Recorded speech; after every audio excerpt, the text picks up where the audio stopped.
সাম্প্ৰতিক কালত মানুহৰ সৰ্বাধিক দৃষ্টি আকৰ্ষণ কৰা বিষয়টো হৈছে পৰিৱেশ। পৰিৱেশ শব্দটো আগৰে পৰা ব্যৱহাৰ হৈ আহিছে যদিও বৰ্তমানে এই শব্দটোৱে বিশেষ তাৎপৰ্য বহন কৰিছে। পৰিৱেশ ভালে ৰখাটো এতিয়া যেন আমাৰ সকলোৰে লক্ষ্য আৰু উদ্দেশ্য হৈ পৰিছে। এই লক্ষ্য আগত ৰাখি ভাৰতৰ মাননীয় প্ৰধানমন্ত্ৰী নৰেন্দ্ৰ মোদীয়ে 2014 চনত স্বচ্ছতা অভিযানৰ এক বিশেষ সজাগতাৰ উদ্যোগ লৈ সমগ্ৰ ভাৰতবৰ্ষতে প্ৰচাৰ আৰু প্ৰসাৰৰ জৰিয়তে ব্যক্তিগত কিংবা ৰাজহুৱা আৰু চৰকাৰী অনুষ্ঠান প্ৰতিষ্ঠানসমূহত স্বচ্ছতাৰ অভিযান আগবঢ়াই লৈ গৈছে। তাৰে অংশ হিচাপে চিকিৎসালয়সমূহত ব্যৱহাৰৰ ম্যাদ উকলি যোৱা ঔষধ আৰু অন্যান্য সামগ্ৰী বা চাফ চিকুণতাৰ সম্পৰ্কে হাতীগড় প্ৰাথমিক চিকিৎসালয়ৰ কৰ্মী লগতে চিকিৎসালয়খনত কৰ্মৰত নাৰ্ছ এগৰাকীয়ে এইদৰে কয়। মোৰ নাম সংগীতা কলিতা, মই ক্লিনাৰ হিচাপে আছোঁ। বাকী ৰাতিপুৱা আহি চাফ চিকুণখিনি আৰু কৰোঁ গোটেইখিনি। মই আমাৰ এইখিনিত বহুতে ভাল, আমাৰ চাফ চিকুণখিনি ভালকৈ কৰে। আমাৰ ক্লিনাৰ বাইদেৱে গোটেইখিনি বহুত ধুনীয়াকৈ কৰে। ৰাতিপুৱা আহি 8টা বজাতে 8:30 আহি হস্পিটেল খোলাৰ পিছত ষ্টাৰ্টিঙতে ঝাৰু চাৰু লৈ গোটেই চাফ চিকুণ কৰে। কৰাৰ পিছত আমাৰ কিছুমান ডাষ্টবিন আছে, যেনেকুৱা আমাৰ মেডিকেলৰ যিখিনি বস্তু আমি পেলাব লাগে, ৰেড ব্লু য়েল্লো, আমি য়েল্লোত এনাটমিকেল ৱেষ্ট পেলাওঁ, ৰেডত আমি প্লাষ্টিক বস্তুবিলাক পেলাওঁ, আৰু আপোনাৰ ব্লুত আমি যিবিলাক গ্লাছৰ বস্তু আছে সেইবিলাক পেলাওঁ, প্লাছ আমাৰ নিডিলবিলাক আমি হোৱাইটত পেলাওঁ। তাৰপিছত তাৰোপৰি যিখিনি মানুহ আহে, মানুহে হয়তো কেতিয়াবা কিবা বস্তু খাব পাৰে, বাচ্চা আহে, তেতিয়া আমাৰ ওচৰত ডাষ্টবিন কিছুমান থোৱা আছে, তাতে চাইডে চাইডে সেই ডাষ্টবিনবিলাকত তেওঁলোকে মানে বস্তুবোৰ পেলায়। সেনেকৈ আমাৰ হস্পিটেলখন বহুত চাফ চিকুণকৈ ৰাখে বাইদেউ। মোচা সাৰাৰ পৰা প্লাছ আপোনাৰ টেবুল চাফা কৰাৰ পৰা অল এভৰিথিং, আৰু আপোনাৰ প্ৰত্যেকটো বস্তু জেগাই জেগাই আমি ৰাখোঁ, বহুত ডিচিপ্লিনকৈ ৰাখোঁ আমাৰ বস্তু। থুক সেকাৰ হওক আৰু প্লাছ আপোনাৰ হেণ্ড ৱাশ্বিঙৰ পৰা আদিখিনি গোটেইখিনি আমাৰ ব্যৱস্থা আছে। আমাৰ ইয়াত থোৱা আছে ব্যৱস্থাখিনি, সেইখিনিত আমি নেম প্লেট মানে লগাই দিয়া আছে যে ইয়াত পেলাব লাগে বস্তু, ইয়াত পেলাব লাগে, সেইখিনি আমি মানুহখিনিক দেখুৱাই দিওঁ। সেইখিনি বস্তু সিহঁতে মেইনটেইন কৰে, কিন্তু পেচেণ্টখিনিও মেইনটেইন কৰে। ইয়াত সেই বস্তুটো বহুত ভাল লাগে, তেওঁলোকে আমাৰ কথাখিনি শুনে। আপোনালোকে দেখিলে যে আমাৰ চাফাই কৰ্মীজনীয়ে কেনেকৈ হাতখন ধুৱাই দেখুৱাই দিলে। কিয় ধুব লাগে, কাৰণ কিয় যদি হাতত বীজাণু লাগি থাকে তেতিয়া আমি ধুব লাগে। তেওঁ চাফ চিকুণ কৰি হাতখন ধুই তাৰপিছত যিবোৰ কাম কৰিব লাগে তাৰপিছত কৰে। ফাৰ্ষ্ট আমি যিখিনি অৰ্নামেণ্ট থাকে হাতত সেইবোৰ খুলিব লাগে। খুলি পেলাই হাতখন ফাৰ্ষ্ট পাম টু পাম, বেক অফ পাম, ইণ্টাৰলক, থাম,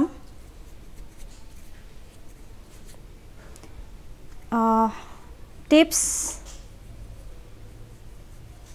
and knuckles, then wrist. এই আমাৰ 7টা ষ্টেপ আছে, আমি সেই ষ্টেপকেইটা কৰি দেখুৱাইছোঁ। প্লাছ আমি যিখিনি চাফ চিকুণ কৰি বাইদেৱে যিখিনি চাফ চিকুণ কৰে এই 7টা ষ্টেপ কৰে। প্লাছ আমি লগতেও পেচেণ্টখিনি চোৱাৰ পিছত আমি হাত ধুওঁ, প্লাছ আমি কিবা বস্তু দিয়াৰ আগতেও পেচেণ্টক কিবা বস্তু দিয়াৰ আগতেও আমি হাতখন ধুই লওঁ। তাৰপিছতো আমি পেচেণ্টটো টাচ কৰাৰ পিছতো আমি হাতখন ধুওঁ। একেটা নিয়ম সকলোৱে কৰিব লাগে। আমাৰ হস্পিটেলৰ যিখিনি কৰ্মচাৰী আছে আমি সকলোৱে কৰিব লাগে। প্লাছ আমি ঘৰতো কিবা লেতেৰা বস্তু চুলে আমি হাত ধুব লাগে, আমি চফ ইউজ কৰিব লাগে, প্লাছ হেণ্ড ৱাশ্বিং কৰিব লাগে। গোটেইখিনি কৰিলে আমাৰ কাৰণে বহুতখিনি ভাল, জানো বেমাৰ আজাৰ আমাৰ নহয়, ভিতৰলৈ জানো আমাৰ বেমাৰ নাযায়। হাতখিনি ধোৱাৰ পিছত বহুতখিনি ভাল হয়। এই দিশত আৱাসিক চৌহদসমূহ তথা ছাত্ৰাবাসসমূহৰ ছাত্ৰসকলেও নিজৰ দায়িত্ব আৰু কৰ্তব্য পালন কৰি গৈছে। তেনে এখন ছাত্ৰাবাস হৈছে গুৱাহাটীৰ কাৰ্বি ছাত্ৰাবাস। স্বচ্ছতা সম্পৰ্কে কাৰ্বি ছাত্ৰ এগৰাকীয়ে এইদৰে অৱগত কৰে। जो प्राइम मिनिस्टर नरेंद्र मोदी जी ने स्वच्छ भारत अभियान जो लॉन्च किया है उसमें हम लोग बहुत खुश हुआ। और फिर हम लोग हॉस्टल में भी आज वो किया सोशल एक्टिविटीज़, और फिर हम लोग ने जो रिक्वायर था किया, वो साफ़ किया वगैरह। और फिर हम लोग ये सिर्फ आज नहीं, हम डेली करता है।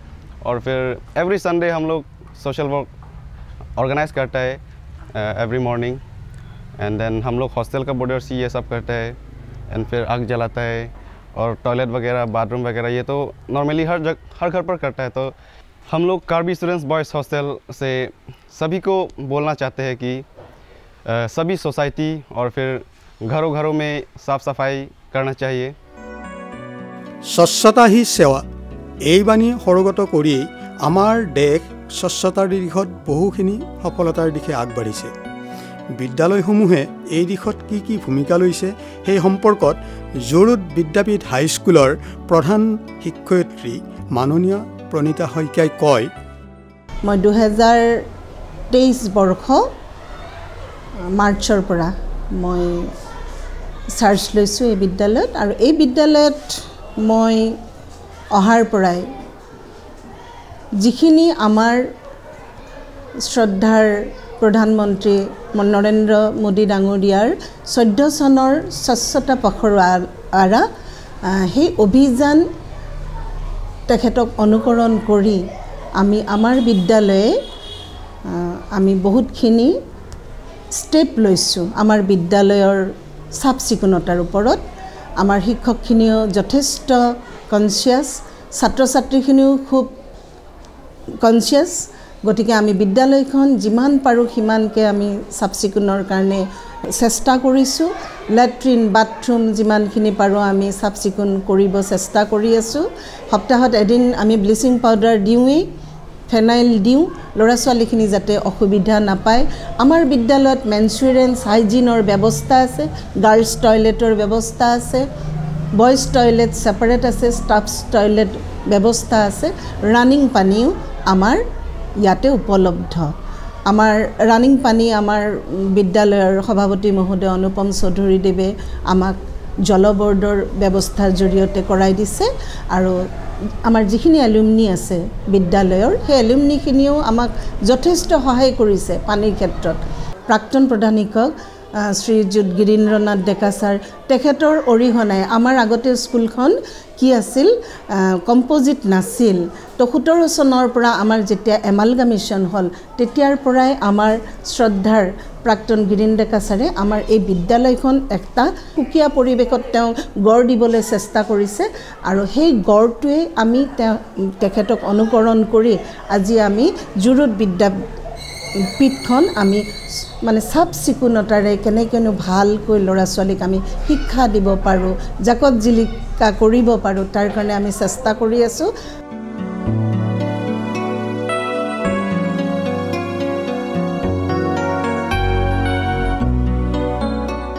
আমাৰ এইখন নগৰৰ বিদ্যালয়, ইয়াতে প্ৰধানমন্ত্ৰী মাননীয় নৰেন্দ্ৰ মোদী ডাঙৰীয়াই যেতিয়াৰ পৰা 2014 চনৰ পৰাই স্বচ্ছ অভিযান, ভাৰত স্বচ্ছ অভিযান যিটো অভিযান আৰম্ভ কৰিছে সেই অনুসৰি আমি তেতিয়াৰ পৰাই আমাৰ বিদ্যালয়খন পৰিষ্কাৰ পৰিচ্ছন্ন কৰি ৰাখিবৰ কাৰণে সকলো ছাত্ৰ ছাত্ৰীক আমি শিকাবৰ যত্ন কৰিছোঁ। বিদ্যালয়খন যাতে পৰিষ্কাৰ কৰি ৰাখে, তেওঁলোকৰ ঘৰ দুৱাৰ যাতে পৰিষ্কাৰ কৰি ৰাখে, সমাজখন যাতে পৰিষ্কাৰ কৰি ৰাখে, ঘৰৰ জাবৰ যাতে য'তে ত'তে নেপেলায়, ডাষ্টবিনত পেলোৱাৰ ব্যৱস্থা যাতে কৰে, এই বিষয়ে আমি সকলো শিক্ষক শিক্ষয়িত্ৰীয়ে শিক্ষা দি আহিছোঁ। শ্ৰেণীকোঠা বা তেওঁলোকৰ নিজৰ যাৱতীয় মধ্যাহ্ন ভোজনৰ কামখিনি এওঁলোকে পৰিষ্কাৰ কৰি ৰাখে। অনাময় ব্যৱস্থাও আমাৰ বিদ্যালয়ত আছে, বাথৰুম আৰু টয়লেটৰ সুন্দৰ ব্যৱস্থা আছে। তেওঁলোকে এইবোৰকো নিজে আমাৰ কৰ্মচাৰীয়ে চাফা কৰে আৰু তেওঁলোকক যিমান সাধ্য নহ'লে লেতেৰা কৰি নাৰাখিবলৈ আমি শিকাইছোঁ আৰু তেওঁলোকে সেইখিনি পালন কৰে।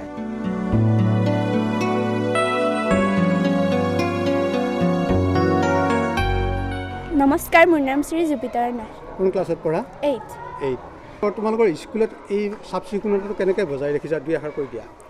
আমি স্কুলৰ ক্লাছৰুম চাফা কৰি ৰাখিছোঁ। আমি ইয়াতে গছ গছনি ৰোৱাৰ ব্যৱস্থা কৰিছোঁ। আমাৰ স্কুলত চাৰিওফালে ডাষ্টবিন আছে। আমি খোৱা বস্তু অকল ফল মূল আনো, আমি কেতিয়াও পেকেট বস্তু নানো। আমি আৰু চাৰিওফালে বিদ্যালয়ৰ পৰিষ্কাৰ পৰিচ্ছন্নকৈ ৰাখোঁ। তোমাৰ নামটো? মোৰ নাম চন্দ্ৰা জয়ছোৱা আৰু আমাক মানে স্কুলত সদায় চাফ চিকুণ কৰি ৰাখিব লাগে, কিয়নো আমাৰ স্কুলখন এখন মন্দিৰ আৰু আমি এই মন্দিৰত পঢ়িবলৈ আহোঁ। তো সেইকাৰণে আমাক চাফ চিকুণ কৰি ৰাখিব আৰু অকলে স্কুলত নহয় আমাৰ ঘৰত আশে পাশে চবতে মানে চাফ চিকুণ কৰি ৰাখিলে আমাৰ পৰিৱেশখন ভাল হয়। তোমাৰ নামটো কোৱা? নমস্কাৰ, মোৰ নাম শ্ৰী অবিনাশ গগৈ। কোন ক্লাছত পঢ়া? মই ক্লাছ বৰ্তমান 8ত পঢ়ি আছোঁ। আমি সকলোৱে গম পাওঁ যে প্লাষ্টিকৰ পেকেট বা পলিথনে আমাৰ কি হয় প্ৰদূষণ কৰে, আমাৰ যোনটো বায়ুৰ প্ৰদূষণ কৰে। যিহেতু আমাৰ স্কুলখন আমি সকলোৱে চাফ চিকুণকৈ আমাৰ পৰিৱেশটো সুন্দৰভাৱে ৰাখিব লাগে, তো সেইকাৰণে আমি সকলোৱে যিহেতু আমি গম পাইছোঁ যে আমাৰ প্ৰধানমন্ত্ৰী ডাঙৰীয়াই স্বচ্ছতাৰ অভিযান চলাইছে, যাৰ কাৰণে আমি আমাৰ প্ৰধান শিক্ষয়িত্ৰী বাইদেৱে আমাক কৈছে যাতে আমি সকলোৱে স্কুলৰ পৰিৱেশটো সুন্দৰভাৱে ৰাখিব লাগে, যাতে প্ৰদূষণমুক্ত হৈ থাকে। এই বিদ্যালয়তে শ্ৰেণীকোঠাত শিক্ষক শিক্ষয়িত্ৰীয়ে স্বচ্ছতা আৰু পৰিৱেশ সম্পৰ্কীয় বিষয়ৰ পাঠদান ছাত্ৰ ছাত্ৰীসকলক বিশদভাৱে বুজাই দিছে। স্বচ্ছতা আমাৰ ক'ৰ পৰা আৰম্ভ হয়? ৰাতিপুৱা আমি শুই উঠাৰ পৰাই আমাৰ আৰম্ভ হয়, হয়নে? তোমালোকে বিচনাৰ পৰা উঠি কি কৰা?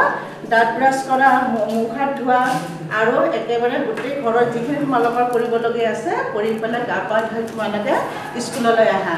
আৰু তাৰপিছত আমাৰ কি হয়? আমি প্ৰাতঃসভাত আমি সকলোৱে আমি প্ৰাতঃসভাত কি কৰোঁ? শাৰী পাতিকৈ থিয় হওঁ, হয়নে নহয়? আৰু আমি তাত তেতিয়া তোমালোকৰ গোটেইখিনি আমাৰ স্বচ্ছতাৰ ওপৰত তোমালোকৰ গোটেইখিনি তাত আমাৰ চাফ চিকুণতাখিনি চোৱা যায়। কি চোৱা যায়? তোমালোকৰ নখ চোৱা যায়নে? চুলি চোৱা যায়নে? কাপোৰ তোমালোকে কি পৰিধান কৰিছে? একেবাৰে গোটেইখিনি তোমালোকক ৰাতিপুৱা প্ৰাতঃসভাতে চোৱা হয়। আৰু তোমালোকে একেবাৰে ৰুমলৈকে তাৰপিছত ক্লাছৰুমলৈকে আহা। আৰু গতিকে তাৰমানে আমাৰ উঠাৰ পৰা আমাৰ গোটেই আমাৰ স্বচ্ছতাটো আমাৰ চাফ চিকুণতাটো আমাৰ একেবাৰে প্ৰয়োজন, আমাৰ শাৰীৰিক মানসিক আমি সুস্থ হৈ থাকিবলৈ। আৰু এতিয়া তোমালোকে যদি ক্লাছৰুমটো আহিয়ে তোমালোকে যেতিয়া শ্ৰেণীকোঠাত বহিবা, চাফ চিকুণতা যেতিয়া হৈ থাকিব তোমালোকৰ মনটো ভাল লাগে নে নালাগে? হয়নে? গতিকে চাফ চিকুণতাটো আমাৰ একেবাৰে জৰুৰী। পৰিৱেশ বুলিলে জানানে নাই তোমালোকে? পৰিৱেশ বুলিলে জানানে নাই? আমাৰ চাৰিওফালে থকা কি গছ গছনি জীৱ জন্তু হয়নে নহয়? এইখিনিক আমাৰ কি বুলি কয়? পৰিৱেশ।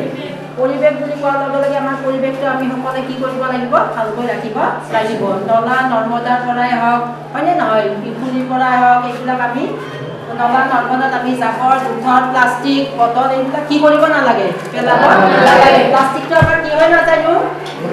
গলি নাযায় হয়নে নহয়? গতিকে ইয়াৰ ফলত আমাৰ পৰিৱেশটো কি হয়? বিনষ্ট হয়, পৰিৱেশটো নষ্ট হয় বা বাৰিষা কালত বানপানী কি হয়? সৃষ্টি হয়। আমাৰ নদী পুখুৰী এইবিলাক সদায় কি কৰিব লাগিব? পৰিষ্কাৰকৈ চাফ চিকুণকৈ ৰাখিব লাগিব। বা তোমালোকে ক'ব লাগিব কোনোবাই প্লাষ্টিক পেলালে বটল পেলালে সেইবিলাক আমি কি কৰিব লাগিব? বাধা দিব লাগিব। গতিকে এইখিনি তোমালোকে প্ৰত্যেকে গম পাইছা। পৰিৱেশটো ভালে থাকিলে আমাৰ সমাজখন কি হৈ থাকিব? ভাল হৈ থাকিব, সুস্থ হৈ থাকিব। আমাৰ চৌপাশৰ বাতাবৰণ সুস্থিৰ আৰু সুন্দৰকৈ ৰাখিবলৈ হ'লে স্বচ্ছতাই হৈছে অন্যতম আধাৰ। ইয়াৰ বাবে লাগিব শিক্ষা আৰু সজাগতা।